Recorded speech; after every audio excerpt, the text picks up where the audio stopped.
ನಮಸ್ಕಾರ ಎಲ್ಲ ಆತ್ಮೀಯರಿಗೆ ನಮ್ಮ ಯೂಟ್ಯೂಬ್ ಚಾನಲ್ ಲೇಖನ ಗೋಶಾಲೆಗೆ ಆತ್ಮೀಯ ಸ್ವಾಗತ.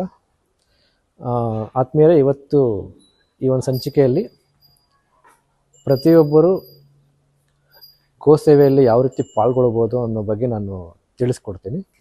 ಈಗ ನಮ್ಮ ಲೇಖನ ಗೋಶಾಲೆಯಲ್ಲಿ ನಾವು ಗೋಸೇವೆ ಪ್ರಾರಂಭ ಮಾಡಿ ಸುಮಾರು ಒಂದು 5 ವರ್ಷ ಆಯಿತು. ಇವತ್ತು ಕೃಷ್ಣ ಜನ್ಮಾಷ್ಟಮಿ. ನಿಮ್ಮೆಲ್ಲರೂ ತಿಳಿದಿರೋ ಹಾಗೆ ಕೃಷ್ಣನಿಗೆ ಅತಿ ಪ್ರಿಯವಾದದ್ದು ಅಂದರೆ ಗೋಮಾತೆ ಮತ್ತು ನಂದಿಗೂ.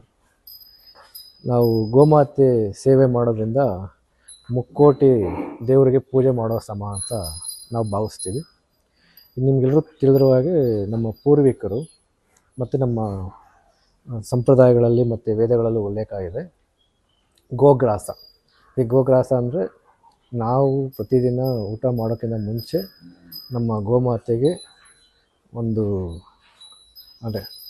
ಅದಕ್ಕೆ ಆಹಾರವನ್ನು ಕೊಟ್ಟು ತಿನ್ನೋದು ನಮ್ಮ ಪದ್ಧತಿಯಾಗಿತ್ತು. ಕಾರಣಾಂತರಗಳಿಂದ ಈಗ ಆ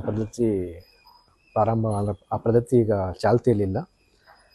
ಆ ಗೋಗ್ರಾಸ ಅನ್ನೋ ಒಂದು ಪದ್ಧತಿಯನ್ನು ಪುನರ ಪ್ರಾರಂಭ ಮಾಡಬೇಕು ಅನ್ನೋ ಉದ್ದೇಶದಿಂದ ಒಂದು ಚಿಕ್ಕ ಪ್ರಯತ್ನವನ್ನು ನಾನು ಪಡ್ತಾ ಇದ್ದೀನಿ. ಅದ್ರ ಬಗ್ಗೆ ನಾನು ಈ ವಿಡಿಯೋದಲ್ಲಿ ನಿಮಗೆ ತಿಳಿಸ್ಕೊಡ್ತೀನಿ. ಯಾರಿಗೆ ಇಷ್ಟ ಆಗುತ್ತೆ ಅವರು ಈ ಒಂದು ಗೋ ಸೇವೆಗೆ ತಮ್ಮ ಕೊಡುಗೆಯನ್ನು ಕೊಡ್ಬೋದು. ಯಾವ ರೀತಿ ಕೊಡ್ಬೋದು ಅಂದರೆ, ಈಗ ನಮ್ಮ ಗೋಶಾಲೆಯಲ್ಲಿ ಸುಮಾರು ಒಂದು 44 ಗೋಮಾತೆ ಇದ್ದಾರೆ. ಈಗ ನಮ್ಮ 5 ವರ್ಷ ಒಂದು ಎಕ್ಸ್ಪೀರಿಯೆನ್ಸ್ನಲ್ಲಿ ಆ್ಯಕ್ಚುಲಿ ಕಾಸ್ಟು ಕ್ಯಾಲ್ಕುಲೇಷನ್ ಮಾಡಬಾರ್ದು, ತಪ್ಪು. ಬಟ್ ಜಸ್ಟ್ ಒಂದು ರಫ್ ಐಡಿಯಾ ಕೊಡೋದಕ್ಕೆ ನಾನು ಹೇಳ್ತಾ ಇದ್ದೀನಿ.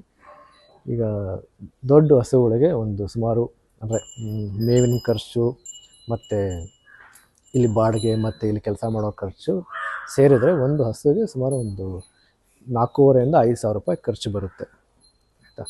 ಈಗ ನಮ್ಮ ಚಿಕ್ಕ ಹಸುಗಳಿಗೆ ಒಂದು 2,000-2,500 ರೂಪಾಯಿ ಖರ್ಚು ಬರುತ್ತೆ.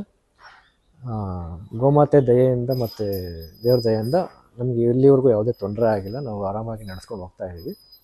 ಮುಂದೆ ಇದನ್ನು ಮತ್ತೆ ಇನ್ನೂ ದೊಡ್ಡ ಮಟ್ಟಿಗೆ ತೊಗೊಂಡೋಗ್ಬೇಕು ಅಂದಾಗ ನನಗನ್ಸಿದ್ದು ಪ್ರತಿಯೊಬ್ಬರಿಗೂ ಇದರಲ್ಲಿ ಈ ಗೋ ಸೇವೆಯಲ್ಲಿ ಇನ್ವಾಲ್ವ್ ಮಾಡೋದ್ರಿಂದ ಮತ್ತು ದೊಡ್ಡ ಮಟ್ಟದಲ್ಲಿ ನಾವು ಸೇವೆ ಮಾಡ್ಬೋದು ಅಂತ ಒಂದು ಉದ್ದೇಶದಿಂದ ನನಗೊಂದು ಐಡಿಯಾ ಬಂತು. ಅದನ್ನು ನಿಮ್ಮ ಜೊತೆ ಶೇರ್ ಮಾಡ್ತೀನಿ. ಆ ಐಡಿಯಾ ಏನಂದರೆ, ಈ ನಮ್ಮ ಗೋಶಾಲೆಗೆ 600 ರೂಪಾಯಿ ತಿಂಗಳಿಗೆ ಕೊಟ್ಟು ಮೆಂಬರ್ಶಿಪ್ ಆಗಬೇಕು. 600 ರೂಪಾಯಿ ಏನಕ್ಕೆ ಅಂದರೆ, ಈಗ ಪ್ರತಿದಿನ 15 ರೂಪಾಯಿ ಗೋಗ್ರಾಸಕ್ಕೆ, ಅಂದರೆ ನಾವು ಒಂದು ಟೈಮು ಹಸಿ ಹುಲ್ಲು ಕೊಡ್ತೀವಿ, ಒಂದು ಟೈಮು ಒಣಗಿದ ಮೇವು ಕೊಡ್ತೀವಿ, ಮತ್ತು ಒಂದು ಟೈಮು ಈ ಹಿಂಡಿ ಬೂಸ ಅಂದರೆ ಕೈ ತಿಂಡಿ ಅದನ್ನು ಕೊಡ್ತೀವಿ. ಇದಕ್ಕೆ 15 ರೂಪಾಯಿ ಪ್ರತಿಯೊಬ್ಬರು ಕಾಂಟ್ರಿಬ್ಯೂಟ್ ಮಾಡಿದಂಗೆ ಬೇಸಿಗೆ. ಇನ್ನು 5 ರೂಪಾಯಿ ಬಂದುಬಿಟ್ಟು ಇದು ಬಾಡಿಗೆ ಮತ್ತು ಮ್ಯಾನ್ ಪವರ್ ಅಂದರೆ ಏನಿಲ್ಲಿ ಕೆಲಸ ಮಾಡ್ತಾರಲ್ಲ ಅವ್ರ ಖರ್ಚು. ಅಂದರೆ ಒಬ್ಬ ಸದಸ್ಯರು ದಿನಕ್ಕೆ 20 ರೂಪಾಯಿ, ಹಂಗೆ ತಿಂಗಳಿಗೆ 600 ರೂಪಾಯಿ ಶುಲ್ಕ ಕಟ್ಟಿ ಸದಸ್ಯರಾಗಬೇಕು. ಈ ಥರ ಮಾಡೋದ್ರಿಂದ 10 ಜನ ಸೇರಿದ್ರೆ ನಾವು ಒಂದು ಗೋಮಾತೆನ ಆರಾಮಾಗಿ ಸಾಕ್ಬೋದು, ಯಾವುದೇ ತೊಂದರೆ ಇಲ್ಲದಂಗೆ. ಮತ್ತು ನಮ್ಮ ಲೇಖನ ಗೋಶಾಲೆಯಲ್ಲಿ ನಮ್ಮದು ಒಂದು ಝೀರೋ ಪ್ರಾಫಿಟಬಲ್ ಆರ್ಗನೈಸೇಷನ್. ಅಂದರೆ ಇಲ್ಲಿ ನಾವು ಯಾವುದೇ ಲಾಭವನ್ನು ಎಕ್ಸ್ಪೆಕ್ಟ್ ಮಾಡಲ್ಲ.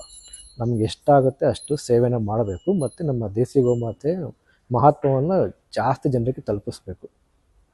ಗೋಮಾತೆ ಆಶೀರ್ವಾದದಿಂದ 5 ವರ್ಷದಿಂದ ನಾವು ಆರಾಮಾಗಿ ನಡೆಸ್ಕೊಂಡ್ಬಂದಿದ್ದೀವಿ. ಇದನ್ನು ಮತ್ತೆ ಒಂದು ಲೆವೆಲ್ಲಿಗೆ ತೊಗೊಂಡೋಗ್ಬೇಕನ್ನೋ ಉದ್ದೇಶದಿಂದ ಈ ಮೆಂಬರ್ಶಿಪ್ ಕಾರ್ಯಕ್ರಮವನ್ನು ನಾನು ಹಮ್ಮಿಕೊಬೇಕಂತ ಪ್ಲ್ಯಾನ್ ಮಾಡಿದ್ದೀನಿ. ಈಗ 600 ರೂಪಾಯಿ ಕೊಟ್ಟು ನೀವು ಮೆಂಬರ್ಶಿಪ್ ಆದಾಗ, ಈಗ ಒಂದು ಹಸು, ದೊಡ್ಡ ಹಸು ಸಾಧಾರಣ ದಿನಕ್ಕೆ 8-10 kg ಗೋಮಯ ಅಂದರೆ ಗೋಮಯ ಹಾಕುತ್ತೆ. ಈಗ ನಮ್ಮ ಗೋಶಾಲೆಯಲ್ಲಿ ನಾವು ಏನು ಗೋಮಯ ಕ್ರಾಂತಿ ಅಂತ ಒಂದು ಪ್ರೋಗ್ರಾಮ್ ಮಾಡ್ತಾ ಇದ್ದೀವಲ್ಲ, ಅದನ್ನು ಮುಂದುವರೆದ ಭಾಗವಾಗಿ ಇದನ್ನು ಈ ಪ್ರೋಗ್ರಾಮ್ನ ಮಾಡ್ತಾಯಿದ್ದೀವಿ. ಈಗ ಯಾರ್ಯಾರಿಗೆ 10 ಜನ 600 ರೂಪಾಯಿ ಕೊಟ್ಟು ಮೆಂಬರ್ಶಿಪ್ ಆಗ್ತೀರಾ, ಅಥವಾ 10 × 600 ಅಂದರೆ 6,000 ರೂಪಾಯಿ ಆಯಿತು. ಅದೇ 6,000 ರೂಪಾಯಿ ಒಂದು ಹಸುವಿಗೆ ಖರ್ಚು, ಅಂದರೆ ಅದು ಮೇವಿನ ಖರ್ಚು, ಬಾಡಿಗೆ ಮತ್ತು ಮ್ಯಾನ್ ಪವರು ಎಲ್ಲ ಖರ್ಚಾಗುತ್ತೆ.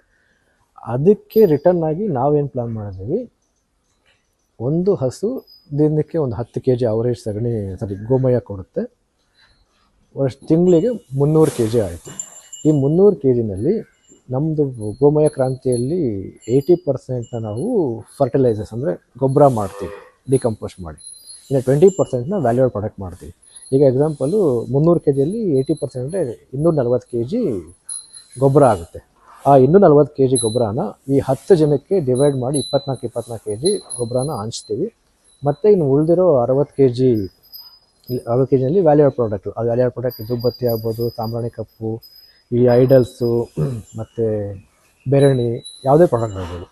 ಆ 60 ಕೆ ಜಿ ಗೋಮಯದಲ್ಲಿ ಆ ವ್ಯಾಲ್ಯೂಡ್ ಪ್ರಾಡಕ್ಟ್ನ ಮಾಡಿ ಅದನ್ನು ಹಂಚ್ತೀವಿ. ಅಂದರೆ ಇಲ್ಲಿ ಇದರ ಉದ್ದೇಶ ಇಷ್ಟೇ, ಈಗ ನಾವು ಹಸುವನ್ನ ಸಾಕೋದಕ್ಕೆ ನಮಗೇನು ಹಣದ ಅವಶ್ಯಕತೆ ಇದೆಯಲ್ಲ, ಅದನ್ನು ನಾನು ಈ ನಮ್ಮ ಗೋಮಯದಲ್ಲಿ ಪ್ರಾಡಕ್ಟ್ನ ತಯಾರು ಮಾಡಿ ಮಾರ್ಕೆಟ್ ಮಾಡಿ ಅದನ್ನು ಮಾರಿ ಅದರಿಂದ ಬರೋ ಹಣದಿಂದ ಗೋಶಾಲೆ ನಡೆಸಬೇಕು ಅಂತ ನಾನು ಪ್ರಯತ್ನ ಪಡ್ಬೋದು. ಅವಾಗೇನಾಗುತ್ತೆ, ಅದು ಭಾಳ ಟೈಮ್ ಆಗುತ್ತೆ. ಮತ್ತು ಈ ನನ್ನ ದಿನನಿತ್ಯ ಜೀವನಕ್ಕೆ ನಡೆಸಬೇಕಾಗಿರೋ ನಾನೇನು ಕೆಲಸ ಮಾಡ್ತೀನಿ ಅದನ್ನು ಬಿಟ್ಟು ಇದನ್ನು ಮಾಡಬೇಕಾಗತ್ತೆ. ಅದು ಭಾಳ ಕಷ್ಟ ಆಗುತ್ತೆ. ಅದರಿಂದ ಯಾರಿಗೂ ತೊಂದರೆ ಆಗಬಾರ್ದು, ಈ ನನ್ನ ಜೀವನಕ್ಕೂ ಏನೂ ತೊಂದರೆ ಆಗಬಾರ್ದು, ಮತ್ತು ನಾಳೆ ಹಸುಗಳಿಗೂ ಯಾವುದೇ ರೀತಿ ತೊಂದರೆ ಆಗಬಾರ್ದು. ಆ ಕಾರಣದಿಂದ ನನಗೆ ಇದೊಂದು ಐಡಿಯಾ ಒಳಿತು. ಇದರಲ್ಲ ಅಷ್ಟೇ, ನಮಗೆ ಇದು ನಮ್ಮ ಲೇಖನ ಗೋಶಾಲೆ 0 ಪ್ರಾಫಿಟಬಲ್ ಆರ್ಗನೈಸೇಷನ್ ಆಗಿರೋದ್ರಿಂದ ಈಗ 10 ಜನ ಏನು ಸೇರಿ ನಮ್ಮ ಹಸು ನೋಡ್ಕೊಳ್ಳೋಕ್ಕೆ ಅಮೌಂಟ್ ಕೊಡ್ತಾರಲ್ಲ, ಅದರಿಂದ ಬರೋ ಗೋಮಯದಲ್ಲಿ 80% ಫರ್ಟಿಲೈಸ್ ಮಾಡಿ 20% ವ್ಯಾಲ್ಯೂಡ್ ಪ್ರಾಡಕ್ಟ್ ಮಾಡಿ ಆ 10 ಜನಕ್ಕೆ ನಾವು ಇದನ್ನು ಹಂಚ್ತೀವಿ. ಇದು ಮಾಡೋದ್ರಿಂದ ಏನಾಗುತ್ತೆ ಅಂದರೆ, ಒಂದು ನಾವು 10 ಜನಕ್ಕೆ ಹಂಚಿದಾಗ ಅವರು ಬಂದುಬಿಟ್ಟು ಅದನ್ನು ಸ್ವಂತ ಬೇಕಾದ್ರೆ ಯೂಸ್ ಮಾಡ್ಬೋದು.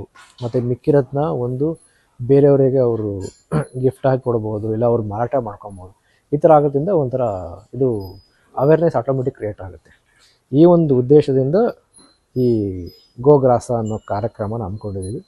ಯಾರಿಗೆ ಇದು ಕಾರ್ಯಕ್ರಮ ಇಷ್ಟ ಆಯಿತು ಅಂದರೆ ದಯವಿಟ್ಟು ಬಂದು ನಮ್ಮ ಗೋಶಾಲೆಯಲ್ಲಿ ಮೆಂಬರ್ಶಿಪ್ ಆಗಿ ಅಂತ ನಾನು ಬೇಡ್ಕೊಳ್ತೀನಿ. ಇದು ಈ ವಿಡಿಯೋ ಮಾಡಿರೋ ಉದ್ದೇಶ. ಇದರಲ್ಲಿ ನಿಮಗೇನ ಫೀಡ್ಬ್ಯಾಕ್ ಕೊಡಬೇಕಂದ್ರೆ ದಯವಿಟ್ಟು ನನಗೆ ಕಮೆಂಟ್ಸ್ ಮಾಡಿ ಇಲ್ಲ ಫೋನ್ ಮಾಡಿ ಮೆಸೇಜಿಂದ ತಿಳಿಸಿ. ಈ ವಿಡಿಯೋ ನಿಮಗೆ ಇಷ್ಟ ಆದರೆ ಹೆಚ್ಚೆಚ್ಚು ಜನಗಳಿಗೆ ಇದನ್ನು ಶೇರ್ ಮಾಡಿ. ಜೈ ಶ್ರೀಕೃಷ್ಣ, ಜೈ ಗೋಮಾತಾ.